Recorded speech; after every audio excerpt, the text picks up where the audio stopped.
Live happy and healthy, my brother. Live happy and healthy, my sister. Guard your time. Your time is your life. Prioritizing what is important to you is critical to your health and happiness.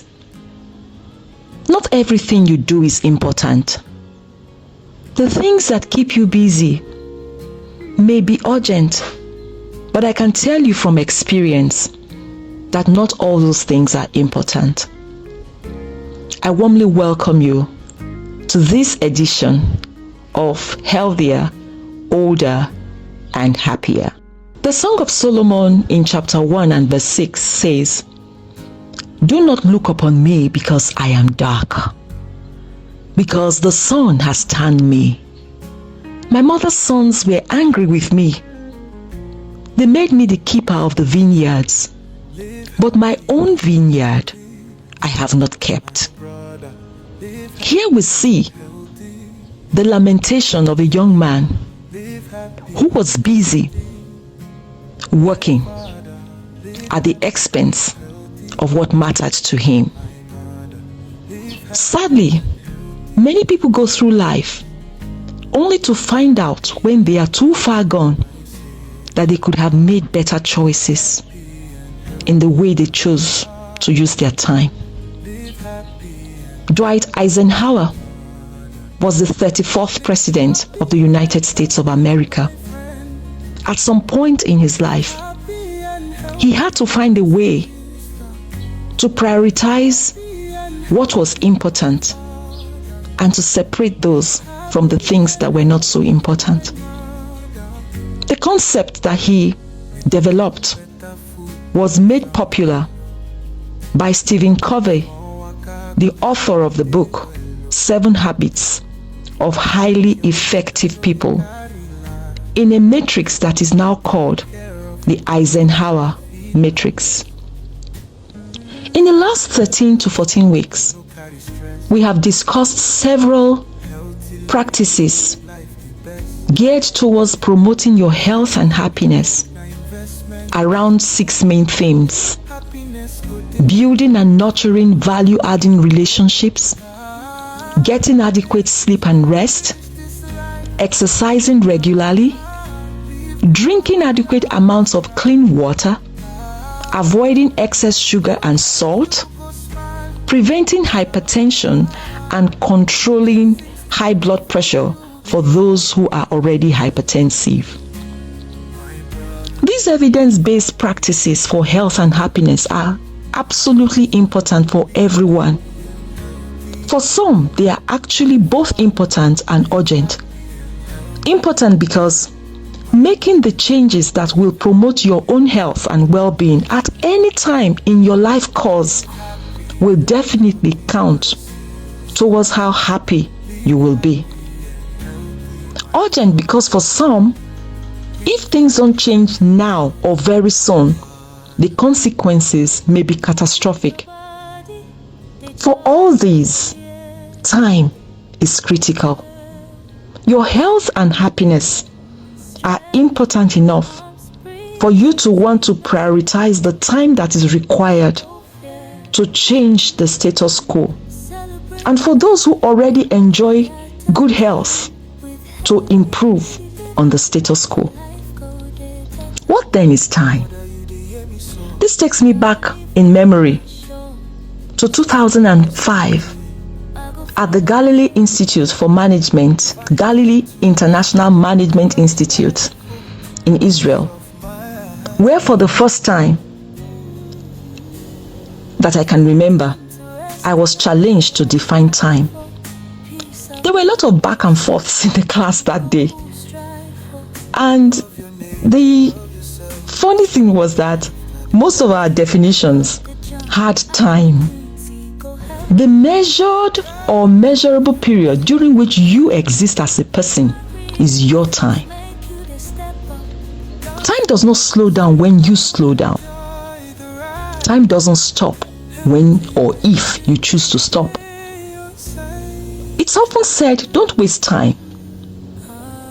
But I have come to learn since listening to Abraham Dantas that you don't even have the capacity to waste time, because time is not subject to you, does not answer to you. Time just goes on and is answerable only to God. Time is actually your life. So if anything is being wasted in relation to time, unfortunately, it is life that is being wasted. Critical as time is, you and I have only limited time. It is in the face of this realization that we don't have all the time that the Eisenhower decision matrix has gained the popularity that it currently has. The matrix essentially enables us to categorize the things that keep us busy into 4 domains. The first domain includes those things that are important and at the same time urgent. The next domain are those things that are important but not urgent. And then the third domain are the things that are not important but urgent. And lastly, those things that are not important and not urgent.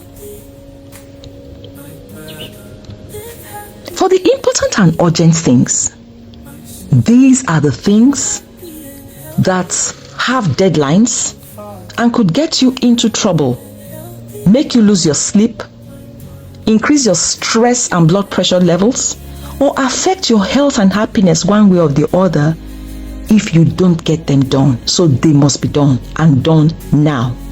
For example, if that important position you have been seeking has a requirement that you upload your application latest by 11:59 p.m. tonight, that is a must do. It must be done. The important things that are not urgent can be scheduled to be done later. Exercising for at least 30 minutes daily for a minimum of 5 days a week is an example of such tasks. Or getting 7 to 9 hours of sleep regularly at night. Setting aside time to plan healthy meals so that you can eliminate excess sugar and salt from your diet are other examples. For those things that are not important but urgent, they should be delegated. These are things that must be done but don't require your presence or expertise. So someone else can actually take this off you. For example, it has taken me so much time preparing this podcast today because my daughter, who usually works with me on this, has traveled. However, when this is ready, I don't have to do the final editing and uploading. I can send it to her, and that's what I'm going to do wherever she is. And then she will complete the tasks and ensure that the podcast is uploaded. That way, I free myself up to do other things that no one else can do for me. The things that are not important and not urgent are the absolute no-nos. These are things that totally distract you from your goals. For example, idly playing with your phone, your computer, your tab, surfing the internet, seeking to be the first to know the latest gist, compulsively checking for notifications, messages that really do not affect your goals or your priorities. Repeating tasks that are already completed, e.g., rearranging and arranging your folders, your drawers, your wardrobe, lying down in bed, gazing at the ceiling, doing nothing, accompanying friends on outings that don't relate in any way to your personal goals. I'm sure you can add several things to this list. I would like you to stop at this point and ask yourself, are you on track? In this life journey, are you on track? There's research evidence that life satisfaction and happiness are directly related to personal goal achievement.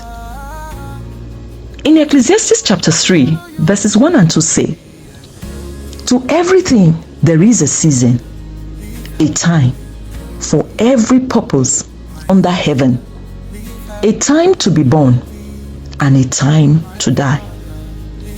In between these two major milestones in life, birth and death, is a time that is variable for you and I. That time is supposed to be deployed for purpose fulfillment. Are you on track? At that training program in Israel in 2005, a lot changed about me and the way I approach life. I remember Abraham Dantos asking us to write down our personal goals, short term, medium and long term. It wasn't as easy as it sounded, because for me, I had to think and ensure that the goals were smart as we were taught that day. That is, that the goals I was putting to paper were specific, measurable, achievable, realistic, and time-bound. I still have that notebook. And it wasn't until 5 years after that training program that I opened that notebook, and I was amazed at what I found. Practically everything I had written to be achieved within that time frame had been achieved without my going back to look in that notebook. Because I believe that that singular act of documenting my goals set me up in my mind for goal achievement, alongside other things that I had to do in line with what I learned. One of the things Abraham Danto said that day was that any goal that is not written is a wish, and because wishes are not horses, beggars will not ride. Your goals may be financial, academic, relational, spiritual, or goals in any other domain. Whatever they are, achieving them or failing to achieve them will count for your happiness and for your health and overall well-being. The matrix described by Eisenhower and Stephen Covey it's not complex. It's something you can actually do for yourself. You can actually right now or sometime else that is convenient for you, pen down your priority matrix. Create those 4 boxes for yourself and define for yourself the things that you need to do now, the things that you must do later, or delegate or totally eliminate from your life in order to achieve the goals that are important for your health and happiness. As we said in a previous episode, you will have to take personal responsibility for this, because you cannot delegate your own health and happiness project. According to Johann Wolfgang van Goethe, I hope I got that pronunciation right, knowing is not enough. We must apply what we know. Being willing is not enough. We must take steps further to do. My hope is that you have found this episode empowering. I'm hoping that you will not just move on to the next podcast, but that you will take time to sit back and reflect and take decisions about setting goals, setting priorities, so that you can achieve and have the satisfaction that enables you to be happy every single day going forward. If you have found this useful, please share with your friends and others in your network. Also, please subscribe to our YouTube channel if you have not already done so. It's always a pleasure to read your comments and the other feedback that you send to me personally. So please, when you watch on Facebook, Instagram, Spotify, Amazon, or Apple Music, as much as possible, please leave a comment. You could also get more content when you visit my website at itoaje.com. It's always a pleasure to do this, and I look forward to connecting with you next week by the grace of God.